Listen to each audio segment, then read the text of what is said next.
ایک یہودی عورت نے سلطان صلاح الدین ایوبی سے کہا، خنزیر کا گوشت مجھے بہت پسند ہے، اسلام نے اسے بلا وجہ کیوں حرام کیا ہے؟ سلطان نے کہا، خنزیر کا پکا ہوا گوشت لے کر آؤ۔ وہ عورت خنزیر پکا کر لائی۔ سلطان نے کہا، اس میں سے ایک بوٹی نکالو اور اس کے 2 ٹکڑے کر دو، بسم اللہ الرحمن الرحیم۔ واقعی یہ ایک ایسا سوال تھا جس نے سلطان صلاح الدین ایوبی جیسے عظیم فتح کو چند لمحوں کے لیے خاموش کر دیا تھا۔ آخر خنزیر اگر اتنا ہی ناپاک اور حرام ہے تو اللہ تعالیٰ نے اسے کیوں پیدا کیا؟ اور اگر اللہ نے پیدا کیا ہے تو پھر اسے کھانا جائز کیوں نہیں؟ یہ وہ سوالات تھے جو ایک دن سلطان صلاح الدین ایوبی کے دربار میں گونج رہے تھے۔ روایت کے مطابق 4 یہودی علماء سلطان کے سامنے حاضر ہوئے۔ ان کے چہروں پر اعتماد تھا اور ان کی آنکھوں میں ایک عجیب سی جستجو تھی۔ انہوں نے سلطان سے کہا، آپ لوگ گائے اور بکری کو حلال کہتے ہیں، ان کا گوشت کھاتے ہیں، لیکن خنزیر کو حرام قرار دیتے ہیں، آخر ایسا کیوں؟ آخر خنزیر واقعی اتنا برا اور ناپاک جانور ہے تو اللہ پاک نے اسے پیدا ہی کیوں کیا؟ اگر آپ ہمیں اس سوال کا ایسا جواب دے دیں جو عقل کو مطمئن کر دے تو ہم اسلام قبول کر لیں گے۔ دربار میں خاموشی چھا گئی، ہر شخص سلطان کی طرف دیکھنے لگا۔ سوال بظاہر سادہ تھا لیکن اس کے پیچھے ایک گہرا اعتراض چھپا ہوا تھا۔ سلطان نے چند لمحے سر جھکائے رکھا، ایسا محسوس ہو رہا تھا جیسے وہ جواب کے ہر پہلو پر غور کر رہے ہوں۔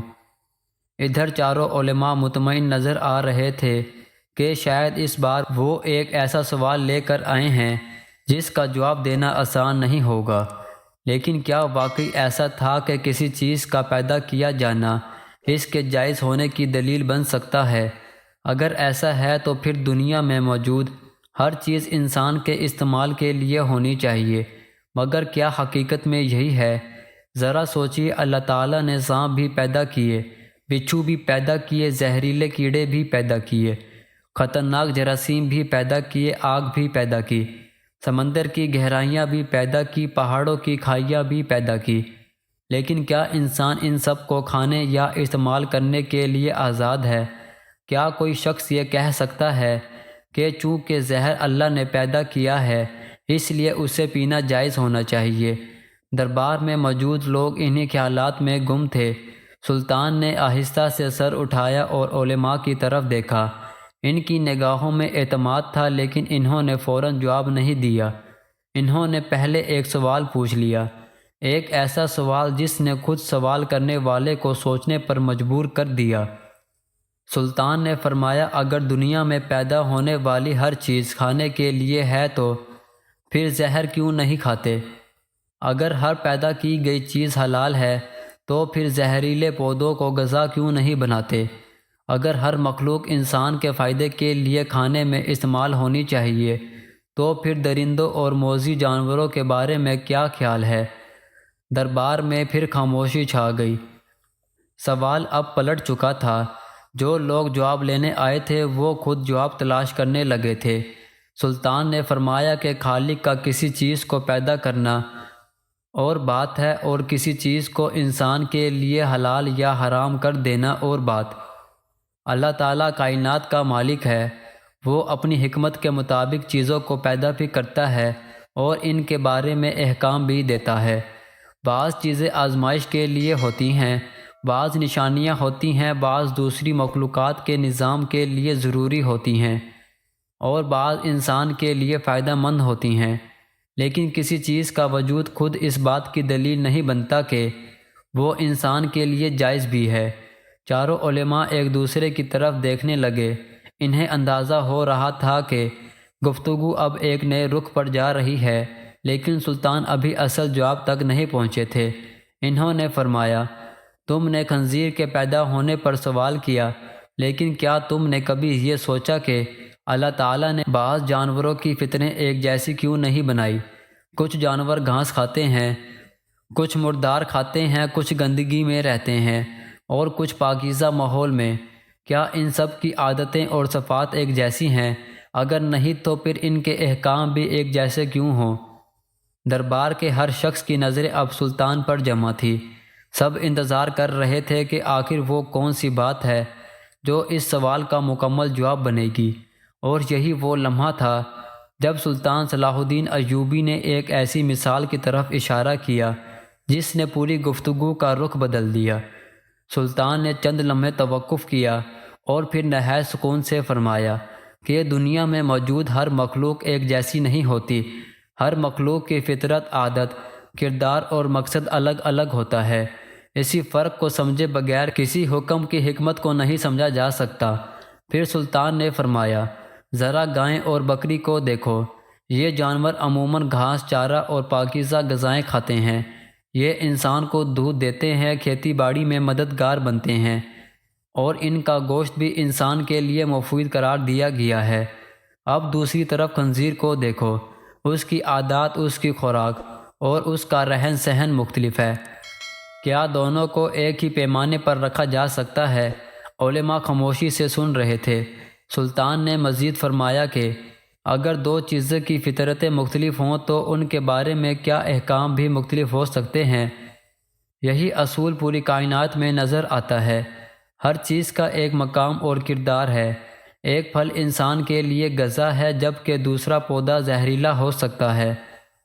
ایک جانور انسان کے لیے مفید ہو سکتا ہے جبکہ دوسرا نقصان دہ۔ کیا صرف اس لیے کہ دونوں اللہ کی پیدا کردہ مخلوق ہیں ان کے بارے میں ایک ہی حکم ہونا چاہیے؟ دربار میں موجود لوگوں کے چہروں پر غور و فکر کے آثار نمایاں ہونے لگے۔ سلطان نے گفتگو کو مزید آگے بڑھاتے ہوئے فرمایا کہ اصل سوال یہ نہیں کہ خنزیر کو پیدا کیوں کیا گیا، اصل سوال یہ ہے کہ کیا انسان کو ہر پیدا کی گئی چیز استعمال کرنے کا حق دیا گیا ہے؟ اگر جواب ہاں میں ہے تو پھر دنیا میں موجود کوئی چیز حرام نہیں ہونی چاہیے، لیکن اگر جواب نہیں میں ہے تو پھر یہ ماننا پڑے گا کہ خالق کو یہ اختیار حاصل ہے کہ وہ اپنی مخلوق میں سے بعض چیزوں کو حلال اور بعض چیزوں کو حرام قرار دے۔ چاروں علماء اب پہلے کی طرح پر اعتماد نظر نہیں آ رہے تھے۔ انہیں احساس ہونے لگا تھا کہ ان کا سوال دراصل ایک غلط بنیاد پر قائم تھا۔ سلطان نے فرمایا کہ اللہ تعالیٰ نے انسان کو صرف خواہشات کا غلام نہیں بنایا بلکہ اسے ہدایت بھی دی ہے۔ اگر انسان صرف اپنی عقل یا خواہش کے مطابق فیصلے کرے تو پھر ہر شخص کا معیار الگ ہوگا۔ کوئی چیز ایک شخص کو اچھی لگے گی اور دوسری کو بری۔ اسی لیے اللہ تعالیٰ نے واضح احکام عطا فرمائے تاکہ انسان بھٹکنے سے محفوظ رہے۔ پھر سلطان نے ایک اور مثال دی۔ فرض کرو ایک بادشاہ اپنے باغ میں مختلف قسم کے درخت لگاتا ہے۔ کچھ درخت پھل دینے والے ہوتے ہیں اور کچھ صرف سایہ دیتے ہیں، کچھ خوبصورتی کے لیے ہوتے ہیں اور کچھ حفاظتی مقصد کے لیے۔ کیا یہ ضروری ہے کہ باغ میں موجود ہر چیز کھانے کے قابل بھی ہو؟ اگر کوئی شخص یہ اعتراض کرے کہ چونکہ بادشاہ نے اسے لگایا ہے اس لیے اسے کھایا بھی جا سکتا ہے، تو کیا یہ درست منطق ہوگی؟ دربار میں سرگوشیاں ہونے لگی۔ مثال نہایت سادہ تھی مگر اس کے اندر ایک گہری حقیقت پوشیدہ تھی۔ سلطان نے فرمایا کہ اسی طرح اللہ تعالیٰ نے اس کائنات میں بے شمار مخلوقات پیدا کی ہیں۔ ہر مخلوق کا اپنا کردار ہے۔ بعض انسان کی غذا ہیں، بعض آزمائش ہیں، بعض قدرت کی نشانیاں ہیں اور بعض دوسرے نظاموں کے لیے ضروری ہیں۔ ان کا پیدا ہونا اپنی جگہ ایک حکمت رکھتا ہے اور ان کا حلال یا حرام ہونا ایک الگ حکمت کے تحت ہوتا ہے۔ اب چاروں علماء پوری توجہ سے سن رہے تھے، لیکن سلطان ابھی اپنی گفتگو کے آخری اور سب سے اہم حصے تک نہیں پہنچے تھے۔ انہوں نے فرمایا، تم نے خنزیر کے وجود پر سوال کیا مگر کبھی یہ نہیں پوچھا کہ اللہ تعالیٰ نے انسان کو احکام کیوں دیے۔ اصل مقصد صرف کھانا پینا نہیں بلکہ اطاعت اور بندگی بھی ہے۔ جب بندہ یہ مان لیتا ہے کہ اللہ اس کا خالق ہے تو پھر وہ یہ بھی مانتا ہے کہ اللہ کے احکام حکمت پر مبنی ہیں، خواہ تمام حکمتیں اسے فوراً سمجھ آئیں یا نہ آئیں۔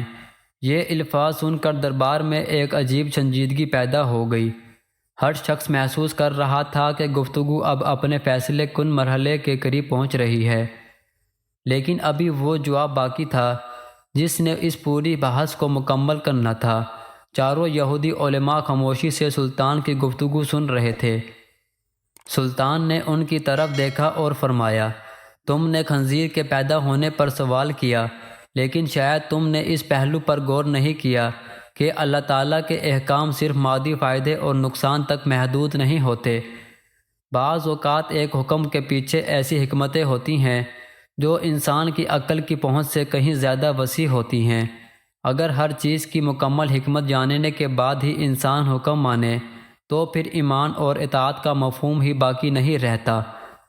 سلطان نے فرمایا کہ ایک سچا بندہ پہلے اپنے رب کی حکمت پر اعتماد کرتا ہے، پھر جتنا علم اسے حاصل ہوتا ہے اس کے مطابق حکمتوں کو سمجھنے کی کوشش کرتا ہے۔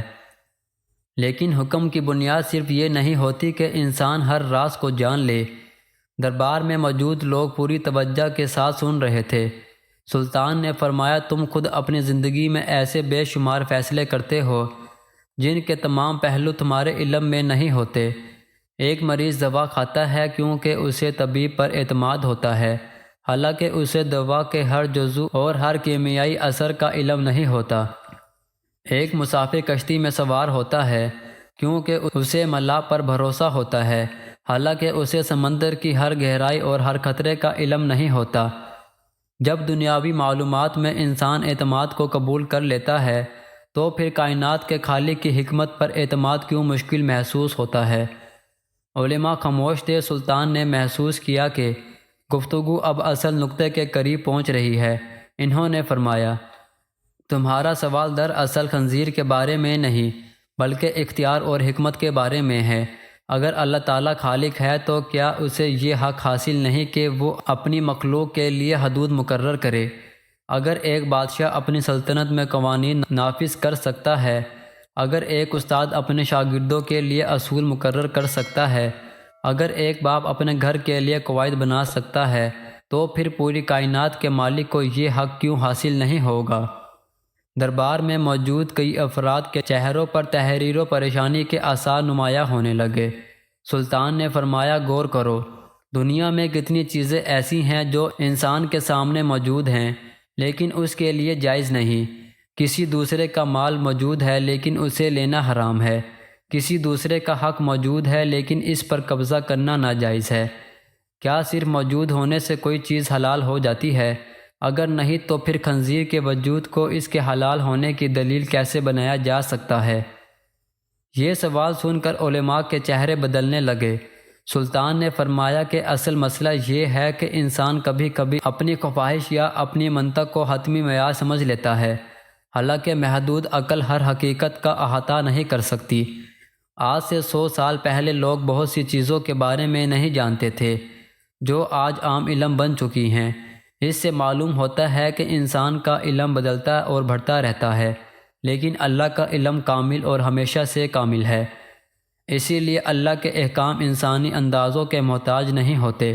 پھر سلطان نے فرمایا، فرض کرو ایک شخص کسی محل میں داخل ہو اور وہاں موجود ہر چیز اپنا حق جتانے لگے اور کہے کہ چونکہ یہ چیزیں میری نظروں کے سامنے ہیں اسی لیے میں انہیں استعمال کر سکتا ہوں۔ کیا کوئی عقل مند انسان اس منطق کو قبول کرے گا؟ ہرگز نہیں۔ سب سے پہلے یہ دیکھا جائے گا کہ مالک کون ہے اور مالک نے کیا اجازت دی ہے۔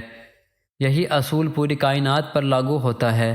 یہ دنیا اللہ کی ملکیت ہے، مخلوق اللہ کی مخلوق ہے، اور حلال و حرام کا اختیار بھی اللہ ہی کے پاس ہے۔ اب دربار میں گہری خاموشی طاری تھی۔ چاروں علماء ایک دوسرے کی طرف دیکھ رہے تھے۔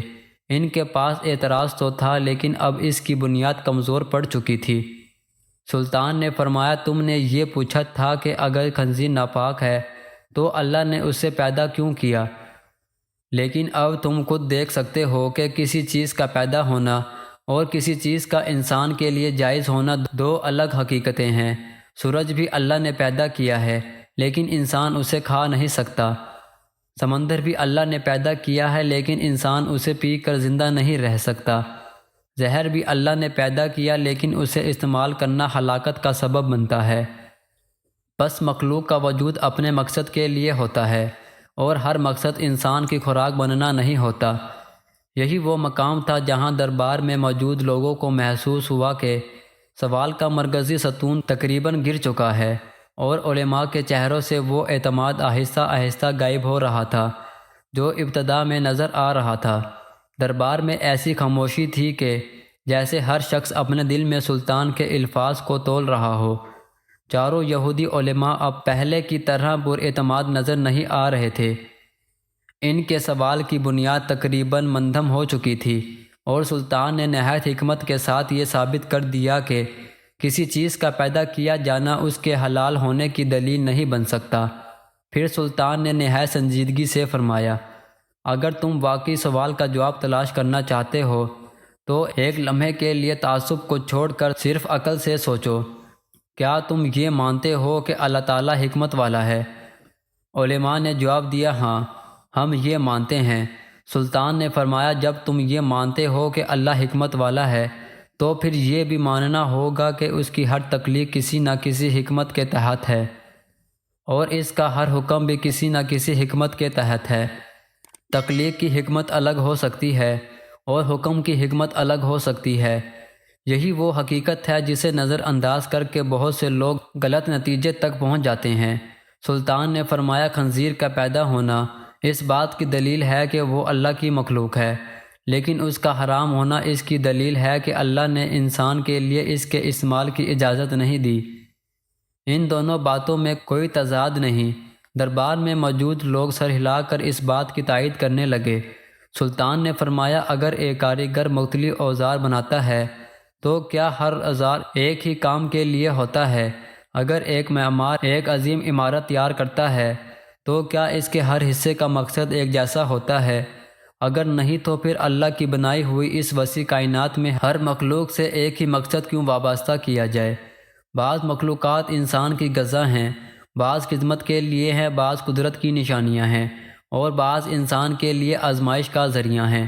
پھر سلطان نے ایک سوال کیا جس نے گفتگو کا رخ مکمل طور پر بدل دیا۔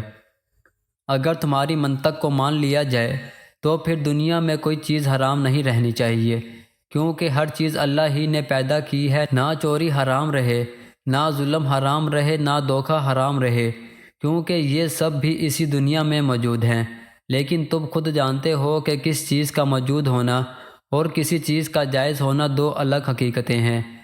یہی فرق اگر سمجھ لیا جائے تو تمہارا سوال خود بخود ختم ہو جاتا ہے۔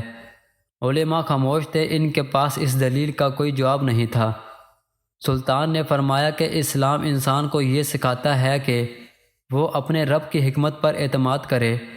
جب اللہ کسی چیز کو حلال قرار دیتا ہے تو اس میں بندوں کے لیے بھلائی ہوتی ہے، اور جب کسی چیز کو حرام قرار دیتا ہے تو اس میں بھی بندوں کے لیے بھلائی ہوتی ہے، چاہے انسان ہر حکمت کو مکمل طور پر سمجھ سکے یا نہ سمجھ سکے۔ پھر سلطان نے فرمایا کہ دنیا کی سب سے بڑی حقیقت یہ ہے کہ انسان خالق نہیں مخلوق ہے۔ خالق حکم دیتا ہے اور مخلوق اس کی اطاعت کرتی ہے۔ جب یہ ترتیب بدل جاتی ہے تو انسان اپنی محدود علم کو خدا کی حکمت پر ترجیح دینے لگتا ہے، اور یہی گمراہی کی ابتدا ہوتی ہے۔ دربار میں موجود لوگ گہری توجہ کے ساتھ سن رہے تھے۔ چاروں علماء کے چہروں پر سنجیدگی نمایاں تھی۔ انہوں نے محسوس کیا کہ ان کا سوال دراصل ایک غلط مفروضے پر قائم تھا۔ وہ یہ سمجھ رہے تھے کہ تخلیق اور اجازت ایک ہی چیز ہیں، جبکہ سلطان نے ثابت کر دیا کہ تخلیق کا تعلق اللہ کی قدرت سے ہے اور حلال و حرام کا تعلق اللہ کے حکم سے۔ یہ دو الگ دائرے ہیں اور انہیں ایک دوسرے کے ساتھ خلط ملط نہیں کیا جا سکتا۔ روایت کے مطابق اس جواب نے حاضرین کو بہت متاثر کیا۔ دربار میں موجود لوگوں نے محسوس کیا کہ سوال اپنے اندر بہت بڑا مخالطہ چھپائے ہوتا ہے، اور جب اس مخالطے کو دور کر دیا جائے تو سوال خود ہی ختم ہو جاتا ہے۔ یہی وجہ ہے کہ اہل علم ہمیشہ سوال کے ظاہر کو نہیں بلکہ اس کی بنیاد کو دیکھتے ہیں۔ سلطان صلاح الدین ایوبی نے بھی یہی کیا۔ انہوں نے صرف خنزیر کے بارے میں جواب نہیں دیا بلکہ اس اصول کو واضح کر دیا جس کے بعد پورا اعتراض اپنی قوت کھو بیٹھا۔ اس واقعے سے ہمیں یہ سبق ملتا ہے کہ دین کے احکام کو سمجھنے کے لیے صرف ظاہری دلائل کافی نہیں ہوتے، بلکہ اللہ کی حکمت، اس کی ربوبیت اور اس کے اختیار کو بھی سامنے رکھنا ضروری ہوتا ہے۔ جب انسان یہ سمجھ لیتا ہے کہ خالق کو اپنی مخلوق پر مکمل اختیار حاصل ہے تو پھر حلال و حرام کے احکام کے لیے الجھن نہیں بلکہ ہدایت کا ذریعہ بن جاتے ہیں۔ اور یہی وہ حقیقت ہے جو ہر دور میں اہل عقل کو سوچنے پر مجبور کر دیتی ہے۔ روایت میں آتا ہے کہ ایک یہودی عورت سلطان صلاح الدین ایوبی کے علم، دانائی اور انصاف سے بہت متاثر تھی اور وقتاً فوقتاً مختلف سوالات لے کر ان کی خدمت میں حاضر ہوتی تھی۔ ایک دن اس نے کہا، مجھے خنزیر کا گوشت بہت پسند ہے، میں یہ سمجھ نہیں پاتی کہ اسلام نے اسے کیوں حرام قرار دیا ہے۔ سلطان صلاح الدین ایوبی نے فوراً جواب دینے کے بجائے فرمایا، پہلے تم خنزیر کا گوشت پکا کر لاؤ، پھر اس کے بارے میں بات کریں گے۔ اگلے دن وہ عورت پکا ہوا گوشت لے آئی۔ سلطان نے فرمایا، اس میں سے ایک بوٹی نکالو اور اسے درمیان سے 2 حصے میں کاٹ دو۔ عورت نے حکم کے مطابق گوشت کا ٹکڑا کاٹا تو اس نے دیکھا کہ اوپر سے اچھی طرح پکا ہوا دکھائی دینے والا گوشت اندر سے ویسا نہیں تھا جیسا وہ سمجھ رہی تھی۔ اس پر سلطان نے فرمایا کہ دنیا میں بہت سی چیزوں کی حقیقت صرف ظاہری شکل سے معلوم نہیں ہوتی۔ بعض اوقات انسان کسی چیز کو پسند کرتا ہے مگر اس کے اندر ایسے عیوب اور نقصانات پوشیدہ ہوتے ہیں جو فوری طور پر نظر نہیں آتے۔ پھر انہوں نے کہا کہ اسلام میں کسی چیز کے حلال یا حرام ہونے کا اصل معیار اللہ تعالیٰ کا حکم ہے، اور اللہ تعالیٰ اپنے بندوں کے فائدے اور نقصان کو سب سے بہتر جانتا ہے۔ جو چیز انسان کے لیے نقصان دہ ہو یا جس میں حکمت الہی کے مطابق خرابی ہو، اللہ تعالیٰ اپنے بندوں کو اس سے دور رہنے کا حکم دیتا ہے۔ روایت کے مطابق سلطان نے مزید سمجھایا کہ خنزیر گندگی اور غلاظت میں رہنے والا جانور ہے، لہٰذا بہتر یہی ہے کہ انسان اپنے رب کے حکم کے سامنے سر تسلیم خم کر دے۔ کہا جاتا ہے کہ سلطان کی یہ حکیمانہ گفتگو سن کر وہ عورت خاموش ہو گئی اور اس نے اعتراف کیا کہ بعض اوقات انسان اپنی محدود عقل کی وجہ سے ہر حکمت کو فوراً نہیں سمجھ سکتا، لیکن خالق کائنات اپنے بندوں کے لیے جو فیصلہ فرماتا ہے وہی سب سے بہتر ہوتا ہے۔ اللہ تعالی ہمیں حلال و حرام کا صحیح شعور عطا فرمائے، اپنے احکام کی حکمت کو سمجھنے کی توفیق دے اور ہمیشہ اپنی رضا والے راستے پر چلائے۔ اللہ رب العزت ہمیں دین کی سچی سمجھ، اس پر عمل کی توفیق اور حق کو حق سمجھ کر اس پر عمل کرنے کی ہمت عطا فرمائے، آمین۔ ناظرین، کمنٹ باکس میں اللہ تعالیٰ کے 99 ناموں میں سے ایک نام ضرور ٹائپ کریں۔